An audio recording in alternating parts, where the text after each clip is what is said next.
आदाब जी। आज हम बात करना चाह रहे हैं हमास पे। हमास एक बड़ी अहम मरकजी नौइयत की तंजीम रही है और कम अज़ कम अभी तक तो है फ़लस्तीन में और गज़ा में ख़ास तौर पे। लेकिन उसका मुस्तक़बिल क्या होगा? क्या हमास अपनी आखिरी सांसें ले रही है या हमास अपने आप को किसी तरह बचा पाएगी? हम इर्द गिर्द के अगर मुल्कों में देखें और अपने ख़त्ते में देखें तो बहुत सी ऐसी अस्करी तंजीमें थी जो अपने यहाँ मज़ाहमत की लड़ाई लड़ रही थी, लेकिन अब उन्होंने अपना वो रोल छोड़ दिया है, जिसमें अहम दाइश है, अहमद अशराफ शाम का सदर बन चुका है। इसके अलावा हिजबुल्लाह है। हिजबुल्लाह भी तकरीबन उसकी जो फौजी ताकत थी वो ख़त्म होकर रह गई है लास्ट इसराइली हमले के बाद से। इसके अलावा तालिबान है। तालिबान ने भी अपनी उस तरह की चीज़ छोड़ दी है, उस तरह की सोच उन्होंने छोड़ दी है, यानी फैलाने की, इनकलाब को फैलाने की और दूसरे मुल्कों तक रीच आउट करने की। तो अब क्या हमास भी अपना किरदार तब्दील कर लेगा खत्ते की ये सारी सूरत हाल को देखते हुए, या हमास एलिमिनेट हो जाएगा? वो एक मुसल्लह तंजीम है, जब उससे हथियार डालने को कह दिया जाएगा या वो मजबूर हो जाएगा और डिस्पर्स हो जाएगा, तो फिर क्या होगा? क्या वो सियासी तौर पे अपने आप को बचा पाएगा? आज हमने इसके ऊपर बात करनी है। हाँ जी। मुझे ऐसा लगता है हमास जो है इररेलेवेंट हो गया है अब। और Hamas has come to a point जहाँ फिलहाल even if they want to resist it is not going to be easy for them, because आपके पर काट दिए गए हैं, आपको फाइनेंशियल सपोर्ट नहीं रहा है, चाहे फिर वो कोई भी एक्सेस ऑफ रेजिस्टेंस से आपको आ रहा था, so you are unable to get it. दूसरा ये कि Israel has been able to dismantle जो उसकी हेल्प आ रही थी, चाहे फिर वो हिजबुल्लाह से आ रही थी, लेट्स से अगर वो ईरान से आ रही थी, बिकॉज इसराइल ने कुछ डॉक्यूमेंट्स पकड़े और वो जब उन्होंने हमास पे हमला शुरू किया तो उन डॉक्यूमेंट्स में उसने क्लेम किया कि जी ईरान के साथ याह्या सिनवारी की बात हुई और उसमें $500 मिलियन सालाना जो है वो हमास को मिला करने थे। तो लेबनान पर हमला करके ईरान के ऊपर स्ट्राइक करके आपने उनको डिसमेंटल तो कर दिया when it comes to Hezbollah at least. Forces भी सिर्फ शिप्स तक उनको साथ दे सके, उसके आगे वो उनको सपोर्ट नहीं कर सके। तो अब रह गया हमास अकेला। Where it brings me back to the fact कि जी जब आपने 7 अक्टूबर 2023 पर इसराइल पर हमला किया था, आपने क्या सोचकर हमला किया था? व्हाट वर यू अच्छा, हम थिंकिंग? शायद आगे निकल रहे हैं। हम अभी वापस वहीं आते हैं कि क्या हमास अपने आप को बचा पाएगा या नहीं। मैं रात का तुम्हें सीन बताता हूँ आप लोगों को, क्योंकि गजा से बहुत सारी वीडियोस आ रही हैं। तो रात जो मैंने वीडियो देखी उससे मुझे चौंकाया, चौंकाया तो नहीं, मतलब वो 3 दिन पहले वो मैं एंटिसिपेट कर रहा था कि ये होगा। वो ये था कि हमास के ढाटा बांधे हुए सिपाही, उन्होंने सिक्योरिटी कंट्रोल की हुई थी हाँ और वो मुसल्ला थे। हाँ। मतलब जो भी फलस्तीनी आ रहे हैं गजा में या जो भी उनका वहाँ उनको दोबारा आबाद किया जा रहा है, उसकी देखभाल वो कर रहे थे। इसके अलावा एक मसला ये हुआ है कि गजा में बहुत से ऐसे ग्रुप उठ खड़े हुए हैं जो इन हालात में होते हैं और लोगों को वो धमका के उनसे पैसे वसूल करते हैं, वसूली भाई जिनको आप कहते हैं ना। और वो छीना झपटी भी और चोरी चकारी भी, ये भी ग्रुप वहाँ बन गए हैं, पैदा हो गए हैं, भले छोटे पैमाने पे हुआ, तो उनको भी हमास कंट्रोल कर रहा है। इसके अलावा अभी जब ये और 3 दिन मे पहले बी वो मुआहदा हमास के हुआ है। कंट्रोल में नहीं है। हाँ। और मे बी वो हाँ, हमास के लेकिन अभी कंट्रोल तक में वो नहीं। इतने बड़े पैमाने पे नहीं है, छोटी मोटी इत्तलात आ रही हैं। हाँ लेकिन हमास अभी तक मुसल्ला है, वो कंट्रोल कर रहा है चीज़ों को। इसके अलावा जब ये 2 दिन पहले मुआहदा हुआ और इसराइली फौज निकलनी शुरू हुई, तो मैंने पूछा कि भाई वहाँ का कंट्रोल कौन संभालेगा, क्योंकि तय ये हुआ था मुआहदे में कि एक इंडिपेंडेंट फौज होगी, मुख्तलिफ मुल्कों की बनी हुई, वो आके कंट्रोल संभालेगी। वो तो अभी फौज बनी नहीं, सिवाय इंडोनेशिया के किसी ने ऐलान भी नहीं किया कि हम इतने फौजी देने को तैयार हैं। तो बताया गया जी वो हमास कंट्रोल करेगा। तो हमास अभी तक वो कंट्रोलिंग अथॉरिटी है वहां ना, गजा की हद तक वाहिद। अच्छा इसके जो अलावा हाँ, अच्छा, एक चीज और है, देखें, जो देखें। मुतालबा है ना हमास से वो डीमिलिटराइज होने का है, मैं हाँ, सादिया डीवेपनाइज होने वो का अभी है। नहीं हुआ। नहीं, जो आप मुतालबा ये कह रही ना कि ये वो नहीं है बिल्कुल कि उसका रोल हमास का खत्म हो गया, कंट्रोल मेरा उस पर खत्म हो बिल्कुल गया। मुतफिक नहीं हूँ। हमास ने कहीं ना कहीं जो ओवरऑल, मेरी राय है कि इसराइल का जो ख्वाब था या इसराइल की जो जितनी भी इसमें अमल दखल था, उसमें हमास ने उनको कई जगह सपोर्ट भी किया है, अपनी बेवकूफ़ी में किया या डेलिबरेटली किया। ज़ाहिर है बहुत अरसे तक वहाँ एड्स तो आती रही हैं।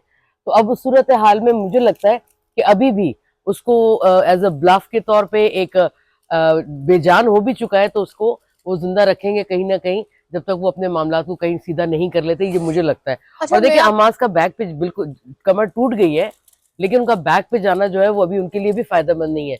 तो ये थोड़ा बहुत उसमें एक फूक भर के रखेंगे उसके अंदर, मुझे अच्छा, लगता है। मुझे ऐसा लगता है कि जो हमास के ऊपर काउंटर अटैक किया गया इसराइल की जानिब से, उसको इतना ज्यादा फैलाया और उसको इतना बड़ा किया ही इसलिए गया क्योंकि नेतन्याहू के ऊपर इल्जाम था कि भाई तुमने हमास को पनपने दिया ना, तो काउंटर इसलिए अटैक जो तुम्हारी मुराद है कि वो 2023 2023 वाले में जो, हमले के हाँ, बाद। I really want to talk about, because मुझे ऐसा लगता है दैट जो हमास ने उसका उस वक्त हमला किया था, that really talks a lot, says a lot about Hamas की पूरी मेंटल अप्रोच क्या थी, उस बारे में दिमाग क्या था उनका इस अटैक को करने में। लेकिन मैं उसके बाद में आती हूँ। तो देखें, जितनी भी जो सादिया बात करी है ना, एड मिलती रही, वो सिर्फ नेतन्याहू, हाँ ठीक है, वो पॉलिटिकली एक एस्पेक्ट था उसका। नेतन्याहू नहीं चाहता था कभी कि वेस्ट बैंक में पैलेस्टीनी अथॉरिटी का कभी भी जो कंट्रोल है वो इतना बड़ा बढ़े। सो दे ऑलवेज वांटेड कि जी हमास रहे वहां पर और एक पॉलिटिकल इन कंसिस्टेंट माहौल रहे वहां पर, एंड दैट इज व्हाई उन्होंने आने दिया वहां से जो भी एड कतर के थ्रू वहां पर आ रही थी। और एजुकेशन हो गया, इंफ्रास्ट्रक्चर हो गया, इस सारी चीजों के लिए वहां से जो फंडिंग हो रही थी, दे लेट इट कम। मुझे ऐसा लगता है हमास वाज, मतलब हमास ने खुद अपनी कब्र खो दी है। Hamas was not ready for this. पता नहीं मुझे क्या सोचकर हमास ने 1200 बंदा मारा इसराइल का। वो ये सोच रहा था कि हम 200-400 बंदा यरगमाली बना लेंगे और उसके बाद हम इसराइल को ये पुश कर सकेंगे या हम उन्हें ये फोर्स कर सकेंगे कि जो लैंड तुमने हमारा ले रखा है वो हमें वापस दे दो, गजा से अपना कंट्रोल हटा दो, हमारे बॉर्डर्स खाली कर दो, वेस्ट बैंक में जो तुम इतने मुसल्लत हो 60% इलाके पर, वो तुम खाली कर दो। क्या वो सिर्फ ये सोचकर बैठा हुआ था कि मैं कुछ यरगमालियों को अपने काबू में करके ये सारा ये सब कुछ मनवा सकता हूँ? दे डिड नॉट थिंक कि जी जब काउंटर अटैक इसराइल करने आएगा तो वो पूरे अच्छा, गजे को अच्छा, मैं गजा इसको को मलबा बना देगा। नहीं। हमास की इसमें एक सोच हो सकती है कि उससे पहले हमास ने कभी ऐसा बड़ा अटैक नहीं किया था। इसराइल में खुद कुछ हमले हो गए, तेल अवीव में उन्होंने बस पे अटैक कर दिया, बच्चों को मार दिया वगैरह वगैरह, इस तरह के छोटे छोटे हुए थे। लेकिन उससे कोई बड़ा ह्यूमन क्राई नहीं हो रहा था, बड़ा कोई शोर नहीं हो रहा था, इंटरनेशनली कुछ नहीं हो रहा था। इसराइल आहिस्ता आहिस्ता उनको और एलिमिनेट कर रहा था और दीवार के साथ लगा रहा था।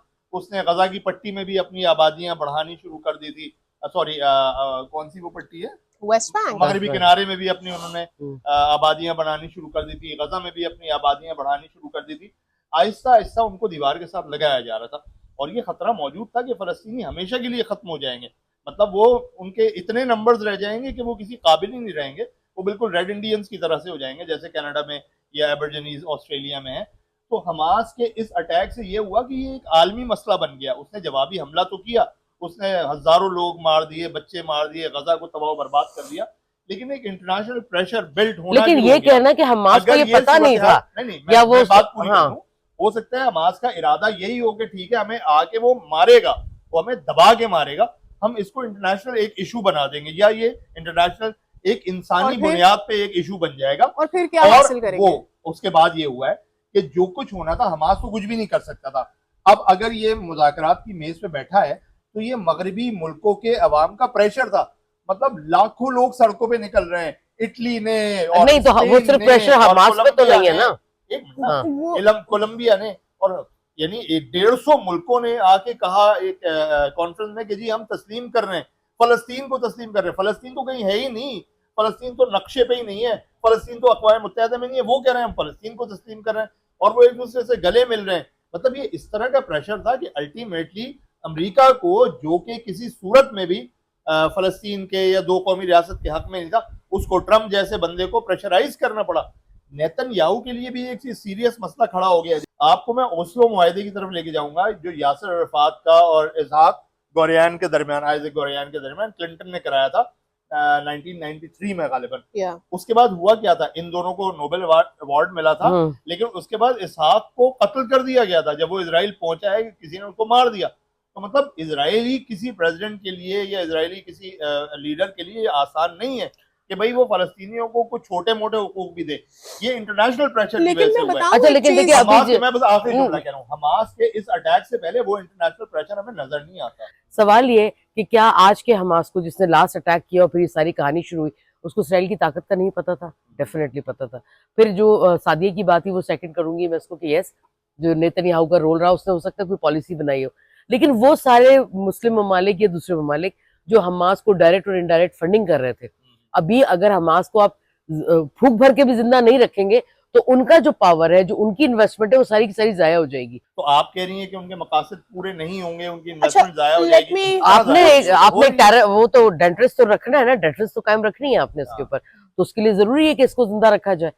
अच्छा, अगर सर, खत्म भी हो गई तो इसको जिंदा रखा जाएगा। कमिंग टू मैं क्यों हमास के इस स्टैंड को अपोज कर रही हूँ ना, ये वाला जो उन्होंने अक्टूबर में किया था 2 साल पहले। देखो क्या हुआ, all of a sudden Hamas जागा और हमास ने जो ये अटैक किया, उसके पीछे जो मुहर्रिकात थे या जो वो अचीव करना चाह रहे थे, वो क्या अचीव करना चाह रहे थे जो हमास के मुताबिक था। एक तो ये कि गजा के ऊपर बढ़ता हुआ कंट्रोल, ठीक है, वेस्ट बैंक पे तो वैसे ही 60% कंट्रोल है ना इसराइल का, तो आप इससे थोड़ा सा साइड पर होकर बात करें, हम सिर्फ गजा की बात करें। तो एक तो उनको ये था कि जी ये कंट्रोल गजा के ऊपर इसराइल का जो बढ़ रहा है ये कम हो जाए। दूसरी चीज ये उनको बावर कराना था कि देखो हमने इतने बड़े इसराइल की इंटेलिजेंसिया हु इज मानी जाती है पूरी दुनिया में, हमने उसके अंदर होल क्रिएट कर दिया बाय अटैक, ठीक है, उनकी इंटेलिजेंसिया के ऊपर हमने होल क्रिएट कर दिया, so we were able to break you through. तो बेसिकली उनको शॉक करना भी इसमें एक एलिमेंट था। तीसरा एलिमेंट जो हमास के मुताबिक था वो ये कि इसराइल से अब बात नहीं हो सकती और अब जो है वो मिलिटेंट्स के थ्रू ही मामला हल होगा। तभी मैं ये बात करती हूँ कि जब आप ये कहते हो कि भाई हमें मिलिटेंट्स के थ्रू ये मामला हल करना था, आपने कैसे नजरअंदाज कर दिया कि it's not that little baby Israel, it's US, and I am talking in terms of military. देखो मैं जब 2 जगह पर जंग होती है तो मुझे ऐसा लगता है लास्ट अप्रोच उस टाइम पे जब जंग शुरू होती है वो ये होती है कि आप कितने लोगों को बचा पाए, वो कोलेक्ट्रल डैमेज में होता है, चाहे इस तरफ हो रहा है या उस तरफ हो रहा है। उस वक्त ये हो जाएगी कि आपने जंग जीतना है, आपकी स्ट्रैटेजी क्या है और आप उसे अचीव क्या करना चाह रहे हैं ना, जब आप कोई भी इस तरह का इवेंट स्टार्ट कर रहे होते हैं। तो हमास ने क्या सोचा था, मैं मान लूं अगर कि उन्होंने गजा के लोगों के बारे में नहीं सोचा था, कि उनको लगा था कि जी हम कुछ एक्सचेंज कर पाएंगे और समथिंग, कैसे आपको ये अंदाजा नहीं हुआ कि यार उसकी मिलिट्री हमसे 1000, मैं तो 100 भी नहीं कहूंगी, 1000 टाइम्स बेटर है, सही है। And it's not just about Israel. शुरू में तो यूरोप ने भी साथ दिया ना इसराइल का, शुरू में तो यूएस ने भी साथ दिया ना। ये तो जब 2 सालों पर बढ़ गई और इतना नुकसान हो गया तो लोगों ने या कंट्रीज ने पुल बैक करना शुरू किया स्लोली एंड ग्रेजुअल। लेकिन इनिशियली तो जब अटैक किया था हमास ने, उससे क्या हुआ था, क्या हमास क्या अचीव कर पाया, क्या हमास ग्लोबली ये अचीव कर पाया कि ठीक है हमारी मिलिटेंसी सही थी? Because I don't think so वो ये अचीव कर पाया। आपका यूरोप है, यूएस है, जितने भी ममालिक हैं वो खुल के अभी भी हमास को अपोज कर रहे हैं। तो हमास क्या अचीव, पॉलिटिकली क्या अचीव कर पाया, फाइनेंशियली क्या अचीव कर पाया, गजा का कौन सा हिस्सा छुड़वा पाया, गजा के लोगों की बेटरमेंट के लिए क्या कर पाया? अच्छा, ये सितंबर के हमले से पहले वहां की सूरत हाल, अक्टूबर के हमले से पहले वहां की सूरत हाल क्या थी? मतलब सूरत हाल ये थी कि कोई इमदाद आ नहीं सकती थी, इर्द गिर्द पूरा एक हिसार इजराइल का था, जब चाहता था इजराइल बिजली बंद कर देता था, जब चाहता था इजराइल पानी बंद कर देता था, इंटरनेट बंद हो जाता था, इंटरनेट बंद हो जाता था, कोई दुनिया में आवाज नहीं उठा रहा था, किसी को कोई परवाह नहीं थी, सब अपने अपने मजे में लगे हुए थे, सबकी अपनी अपनी दुनियाएं चल रही थी।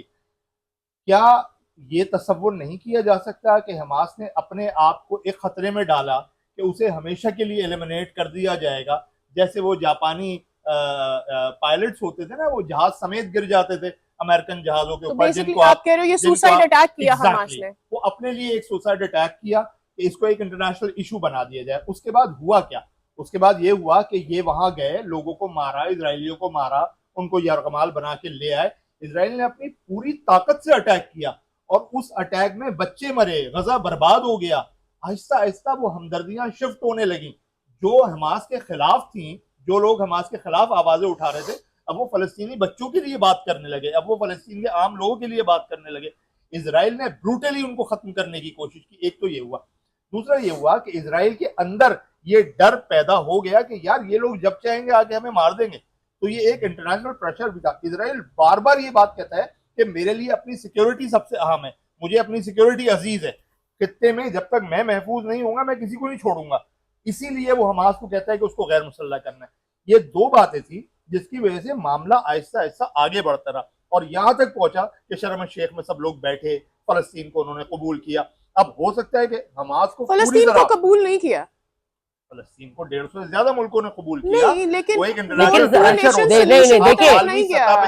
ताबान मेरी बात सुने, फलस्तीन को कबूल करने का क्या मतलब है? फलस्तीन हवा में तो नहीं होगा ना भाई, कहीं ना कहीं तो वो जमीन पे नहीं, होगा ना। लेकिन Ultimately, फलस्तीन को दो रियासती जो एजेंडा आके सामने रखा गया है इसमें, उसमें आप आपका फलस्तीन से क्या मुराद है? जो सादिया सवाल कर रही हैं कि जी फलस्तीन को कबूल किया नहीं, तो आप भी सही कह रहे हो कि हवा में नहीं, लेकिन तो सवाल यहाँ पे ये है कि भाई ये हमास को भी पता था, और अगर थोड़ा सा इस बात को जो मुझे समझ में भी आ रही है कि ये उन्होंने खुदकुश हमला किया, कि कम से कम दुनिया भर में उसके जो कॉन्सिक्वेंसेज निकले वो भुगते किसने?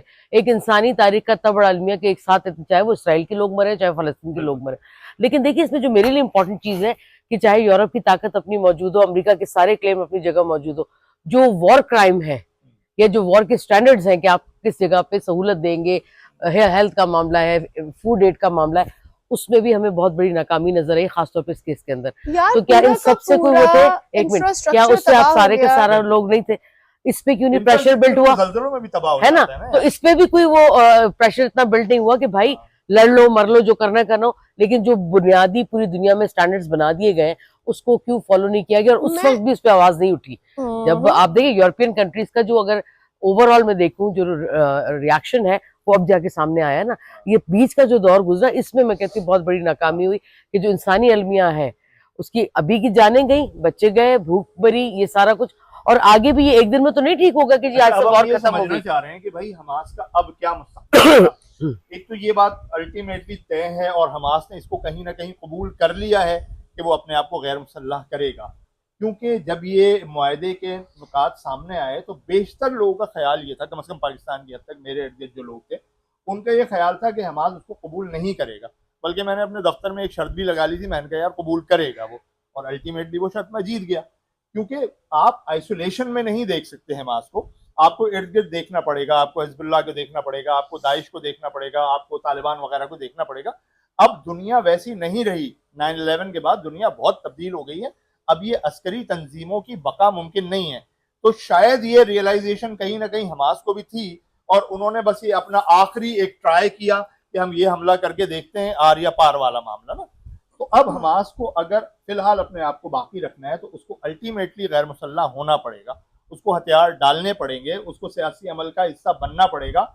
जब वो सियासी अमल का हिस्सा बनेगा तो इंटरनेशनल पावर्स में भी उसके लिए लचक आ जाएगी, जैसे अहमद अशरा के लिए आ गई है। अहमद अशरा दाइश का रहनुमा था भाई, वो इराक में अमरीकी फौजियों से लड़ रहा था।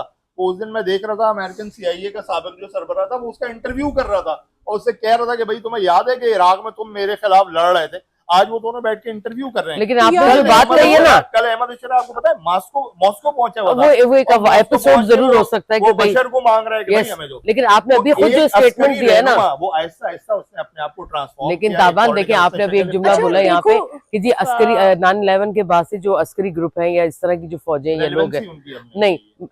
मैं अपनी बात करना हाँ। चाह रही हूँ कि ये मुमकिन नहीं, क्योंकि वॉर स्ट्रैटेजीज वक्त के साथ साथ चेंज होती रहती है। मेरा कहने का मतलब है कि मैं इससे अग्री नहीं कर रही कि जो अस्करी तंजीमें हैं या जो पावर्स होंगी उनका कोई रोल नहीं रह जाएगा, शक्लें बदल रही हैं, लेकिन ये इस तरह दोबारा पॉसिबिलिटी है।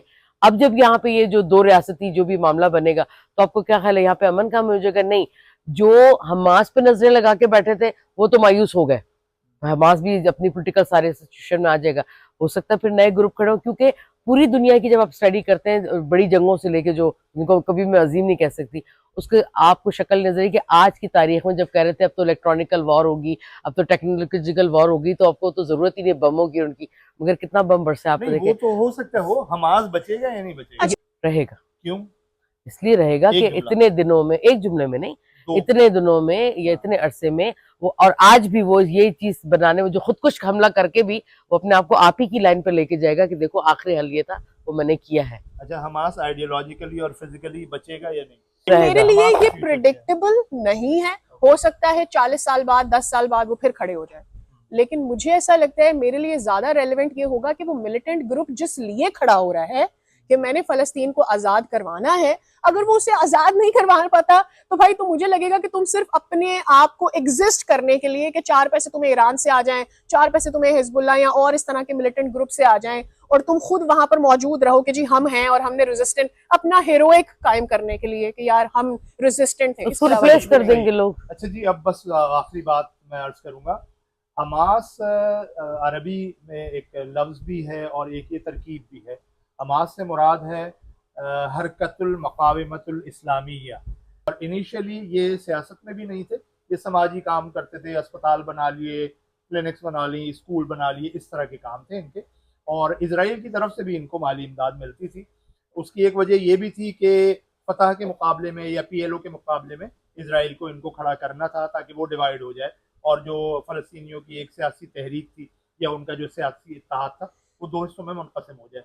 लेकिन जो पहला इंतफादा हुआ था तो उसमें जो प्रेशर था इर्द गिर्द का, उससे फिर हमास या इख्वानुल मुस्लिमीन, बल्कि हमास कहना बेहतर है क्योंकि नाम आ चुका था, उसने अपने आप को मिलिटेंसी की तरफ उसने राग़िब किया। लेकिन तब भी हमास का जो एक पहलू था वो सियासी था और एक उनका मिलिटेंट था जिसको कस्साम ब्रिगेड कहते हैं। लेकिन आहिस्ता आहिस्ता ये हुआ कि कस्साम और हमास दोनों ही वो मिलिटेंसी में चले गए। तो ये ट्रांसफॉर्मेशन हुई है हमास की, एक सिविलियन या एक गैर सियासी एक फलाही तंजीम से वो एक अस्करी तंजीम की तरफ गए। वो अपना वापसी का सफ़र भी कर सकते हैं जब उनको नज़र आ रहा है कि उनके पास कोई अब ताकत नहीं रही होगी उस लिहाज से कि वो मज़ाहमत कर सकें, अस्करी मज़ाहमत कर सकें, तो अपने आप को फलाही तंजीम के तौर पे या सियासी तंजीम के तौर पे एक वापसी का सफ़र वो शुरू कर सकते हैं। मेरी ये राय है, मेरी साथियों की आपने राय सुन ली, उम्मीद है आपको प्रोग्राम पसंद